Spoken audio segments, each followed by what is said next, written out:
Welcome to Nothing But the Truth. Today we're joined by powerhouse in New York politics, Lee Zeldin, who has dedicated much of his life to serving our country both in the military and in Congress.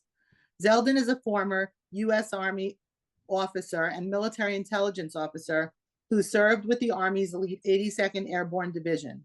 His commitment to public service continued when he was elected to represent New York's 1st Congressional District in the United States House of Representatives, where he served from 2015 to 2023. Known for his strategic efforts that turned 5 New York congressional seats from blue to red, Lee brings us insider insights just days before this Tuesday's crucial election. We'll dive into what's at stake, what to watch for, and what this election could mean for the Jewish community in New York and in Israel. Welcome, my friend Lee Zeldin. So great to be with you. So it was so great to be able to get your perspective on some key issues that we should know about as we head to the polls this Tuesday. To begin with, we've seen a rise in anti-Semitism that we're seeing not only globally, but also alarmingly here in New York, with incidents raising from flag burnings at rallies to physical assaults and even murder. The normalization of hate speech and violence against Jewish communities is so deeply troubling. How different would this be addressed by a Trump versus Harris presidency? President Trump proved when he was in office that he didn't just want to fulfill a single commitment and then say promises made, promises kept, there's nothing else to do. He wanted to continue to do more, to strengthen the relationship between the United States and Israel, to strengthen government's relationship with Jewish Americans here at home. President Trump signed an executive order that combated anti-Semitism on college campuses, and his work was thousands of miles apart in range of issues, geography, and it was very close to home and important for many in the Jewish community, and recognized a level of leadership that for too long was lacking here in the United States. What we've witnessed since October 7th, with the rise of anti-Semitism here at home, is that the Biden-Harris White House has been making decisions based off of domestic political calculations. They saw an uncommitted vote out of Michigan, and they tried one message inside of Dearborn, Michigan, inside where Detroit is located, and then a different message to the Jewish community in the suburbs of Detroit. Well, that doesn't happen where you try to be all things to all people. You start upsetting everybody. I think President Trump was far more consistent. And what's so amazing about his efforts to strengthen his relationship with the Jewish community is that it was done in a way where just a few days ago, he sent me into the Bronx to accept an endorsement from Arab American leaders of New York City. He sent a Jewish Republican into the Bronx to stand with many Arab American leaders who also support President Trump. President Trump was the president of peace. He ended foreign wars. He didn't start new ones.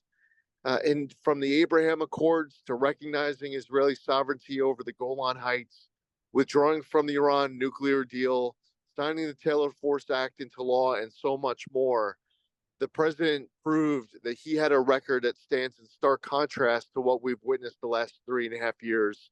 And the Jewish community needs President Trump back in the White House. Well, if you could just speak to why the Harris administration, Biden-Harris administration, was complacent with having these horrific rallies going across our cities where they're screaming death to America, death to Israel. It's really not only confined to a pro-Jewish Israel issue. It's really an American issue. You served in the military. This has to be deeply troubling to you. Why this has happened? What unleashed this? Why did this all of a sudden take place? Plus the encampments on our college campuses, which are highly anti-Semitic. Jewish students don't even feel comfortable going to classes, being on the campus. Columbia University canceled their graduation because they felt that they couldn't make a safe place for all students. So can you speak to why this happened, what was unleashed here, and why it wasn't able to be controlled? Kamala Harris isn't a leader. She wasn't leading people who were taking to the streets, people who were preventing Jewish students from being able to get from dorm to classroom, to stand up to anti-Semitic members of her own party in the halls of Congress. The Democratic Party, to win power, to win elections, have been trying to build a coalition of support that includes the people who would take to the streets. So they started to make the calculation that if they don't pander to these people who are conducting these protests and bullying Jews across the country, they feel like they can't win an election. So they're being led by their followers instead of leading their followers. It's a very complicated issue in many respects, but understanding what's wrong with the Biden Harris administration on this front is actually quite simple and easy. They're not leaders.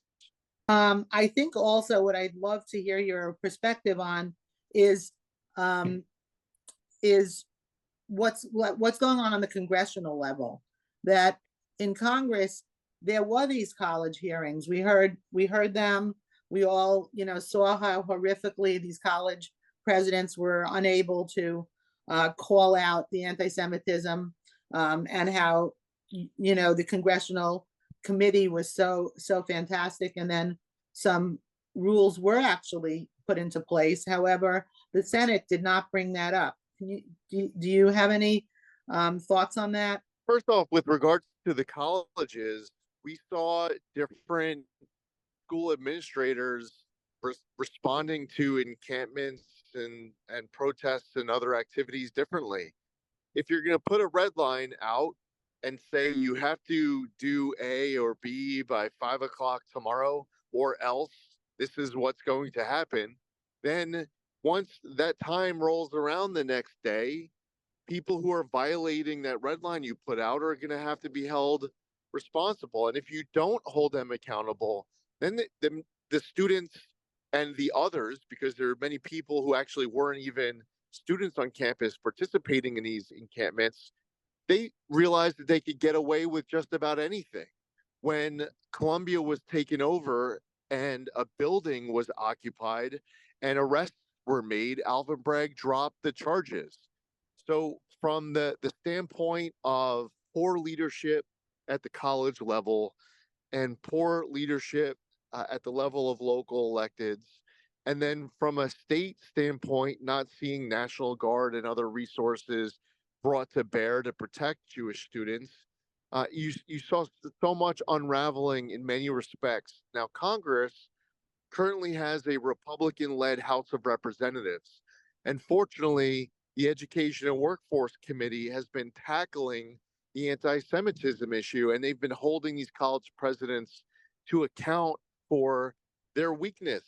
And fortunately, as a consequence of these hearings that have taken place, multiple college presidents have been forced to leave their positions as president. Now, these colleges are not firing the college president where they're being removed from the school. They're still receiving pay. They're just moved into other positions. And that says a lot about these college campuses and the culture on these campuses. Kudos to all the college presidents and chancellors out there who did do the right thing. And they did set red lines that were then enforced. But unfortunately, too many were pandering to these radical pro Hamas elements, and the House of Representatives, with a Republican majority, stepped in to lead. And thank God they did.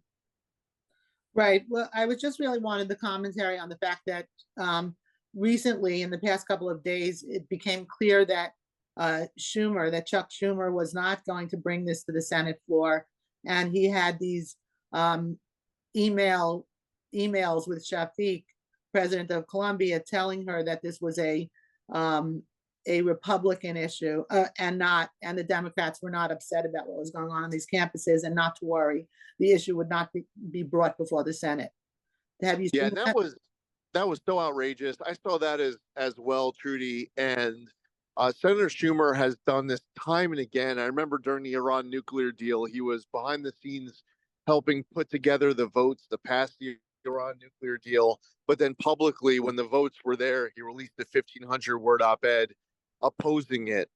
When there was a House passed bill that was combating anti-Semitism, or other opportunities through the years to jump on those particular issues and to be able to move the ball in the Senate, even when he would know that if there was a vote, it would be a large bipartisan majority who would vote for it. He just allows all these initiatives to collect dust on his desk. He'll deep six good idea after good idea to combat the anti-Semitism. And the commentary that has just become public now of his behind the scenes work with Colombia, and trying to discourage working with government unless you're working with a Democrat, is really on brand for Chuck Schumer, but a massive disservice to the Jewish community. If Chuck Schumer cared more about country over party, if it wasn't about his power, his title, him trying to stay on as majority leader, just trying to make the other party look bad, if he actually cared about tackling the issue, he should be encouraging Colombia to be working with Republicans and Democrats. That would be the bipartisan message that a true leader would have been pursued, but that's not Chuck Schumer. Right. Well, very disappointing. Very, very disappointing. I'd like to turn now to the national security and foreign policy front. With recent global tensions remaining a top concern, particularly relating to Israel and Iran, and possibly a World War III with our own national security at stake, Jonathan Shanzer, who was on this show last week, actually laid that out as a possibility. Walk us through the difference between how a Trump administration would handle this highly volatile situation versus a Harris-led administration. Of course, realizing that we have the unique benefit of seeing 4 years of history with each of these candidates. Well, first off, I don't believe that Hamas would have attacked Israel on October 7th if President Trump was in the White House. I don't believe Russia would have invaded Ukraine. I don't think we would have witnessed 13 Blue Star families turn into Gold Star families with a fatally flawed withdrawal from Afghanistan. President Trump was more respected by adversaries across the globe. He had a maximum pressure campaign that was working on Iran. And unfortunately, when the Biden-Harris administration came in and they executed that horrible withdrawal from Afghanistan, the terrible way that was conducted, these other leaders were watching it and they realized that we had a weak underbelly where President Trump was withdrawing from the Iran nuclear deal.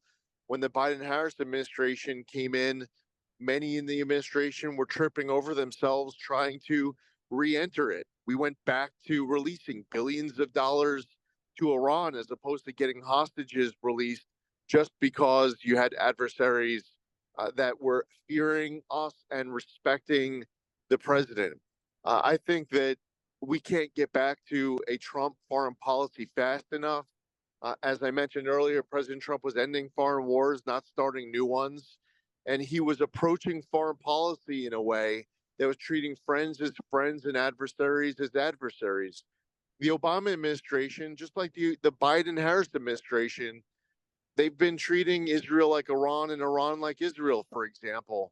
It's nice to be able to experience, as we did under 4 years of President Trump, strengthening relationships with friends and treating adversaries as adversaries. The contrast couldn't possibly be any more different in an approach to foreign policy. And President Trump also had some very good around him, helping him with foreign policy, as opposed to the Biden-Harris administration having some terrible people like Rob Malley, for example, who was suspended under what is believed to be acts of suspected espionage. That is not something we witnessed during the Trump administration. So I can't wait to hopefully seeing President Trump sworn back into office so that we could get back to having a foreign policy, a national security that has us well respected all across the globe. I can't, yeah, it sounds very, very, very troubling, the whole situation. And, I would like to get back to a moment of strength where America could actually, you know, lead the way to, to the Western values and the more stable life that we've also enjoyed for so long. Um, with regard to Israel in particular, do you think that there is a major difference? I mean, we've all seen these past recent times since October 7th that um, it seems even more recently that Harris has mentioned that she will be supportive of Israel defending themselves, but she hasn't gone so far as to say, win this war, that Israel should win this war. Um, have you noticed that? Harris wants to win a political campaign. That's what's on her mind. And she also wants to be all things to all people and is resulting in everybody being upset with her. And she was saying that Bibi should accept a ceasefire deal with Hamas as she was coming out of a meeting with Prime Minister Netanyahu, but not mentioning that Hamas wasn't even at the table. Hamas hadn't agreed to a ceasefire. Hamas believes that a Palestinian who negotiates with an Israeli is not a real Palestinian, and that they've Hamas has pledged to wage jihad to wipe Israel off of the map. Harris has done a real disservice to the Jewish community, to our ally, to really the entire country in the way that she's approached these issues and being so deceptive. Fortunately, Israel didn't follow Harris's demands. And as a consequence, Israel's been made safer because of it. And as a result, America has been made safer because of it. Because these are terrorists that are Iranian proxies. Yes, the same Iran that says that Israel's the little Satan. They call us the great Satan. They have been responsible for attacking United States soldiers, United States interests, and Israel hasn't only protected themselves, but a lot of what they've done has also protected the United States. Thank God that Bibi didn't take Harris's demands. Really? Yes, very much. Very, very true on that. So, I know that you have a hard stop, so I just wanted to give you the opportunity. Is there a message that you'd like to leave our listeners with as we all head to the polls this Tuesday? Vote for Donald Trump, JD Vance, send them a Republican Congress to work with. It's important to all of us to get out and vote. We can't sit on the sidelines. The power of our voice right now is with our vote. Get others to do the same. No excuses. Plan ahead. Plan for the possibility that there might be a longer line than past elections, but you have to go vote, vote, vote. Well, that is definitely a great message. I think all of our listeners definitely need to vote. Um, Thank you so much, Lee. Thank you for joining us today on Nothing But the Truth. Your insights and perspectives have been invaluable. It's clear that you're passionate about the issues that matter to our communities. We appreciate you taking the time to share your thoughts with us. We wish you much success in the future and hope to have you back on our show soon. To all of our Thank you, Trudy. My pleasure. To all of our listeners, please stay tuned for more episodes at our usual time. Until then, please go out and vote. Make sure every one of your family members goes out and votes. And together we can all make a difference for the Jewish community and for Israel.